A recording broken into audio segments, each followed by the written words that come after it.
University of Missouri resignations in just 1 week. Mizzou head coach Gary Pinkel announced he will retire at the end of the year. Good afternoon. I'm Brittany Pieper. And I'm Collin Ruane. Pinkel's resignation comes only a few days after UM System President Tim Wolf and Chancellor Arbo and Lofton announced their resignations. KOMU-8's Chris Trevino joins us here in the studio with more on why that happened. Okay, Collin, Brittany. All right, thanks, Louie. The Board of Curators chairman found out about Pinkel's health condition and decision to resign on Tuesday night. The board said it wanted to respect the coach's wishes and did not divulge the information to give him time to tell the team and staff. He said, quote, MU's football team has earned tremendous accolades and victories under Gary's leadership. The board asks that you keep Gary and his family in your thoughts and prayers. Concerned Student 1950 held a cross-campus march earlier this morning in response to the past week's events. KOMU-8's Anissa Budeman was there and joins us here in the studio with more on that march. Here's what's happening right now. A French TV channel is reporting 3 different shooting incidents in Paris and a possible explosion at a soccer game. NBC is now reporting that the country is now under a state of emergency from the country's president. At least 60 people are dead. There were multiple casualties after shootings at a bar. In another incident where a man opened fire at a restaurant where 4 people were killed.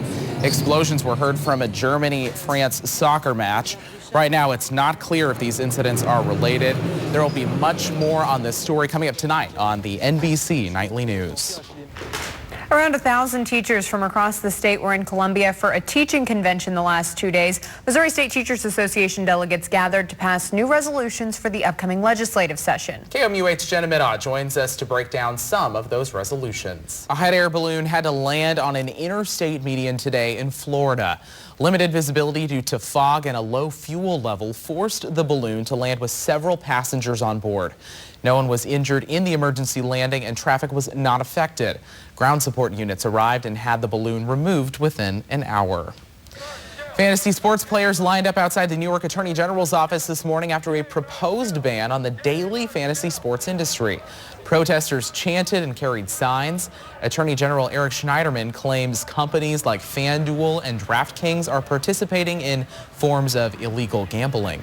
Protesters say their goal is to protect the rights of players of daily fantasy sports. A 5-story vending machine filled with used cars has opened in Nashville. A company called Carvana has you first pick out a car online and then you go to the dealership. You get a special large coin to put in the machine and it pushes out a car. You can either test drive it or buy it on the spot. Here's a look at what we're following for KOMU-8 News at 6. We'll bring you the newest developments following Gary Pinkel's resignation. We'll see you for the latest at 6. Next week. That's our time for now. Thanks for joining us. We'll see you at 6. On air, online, on Facebook, on Twitter, on the News app, and the Weather app. KOMU-8 News. Coverage you can count on.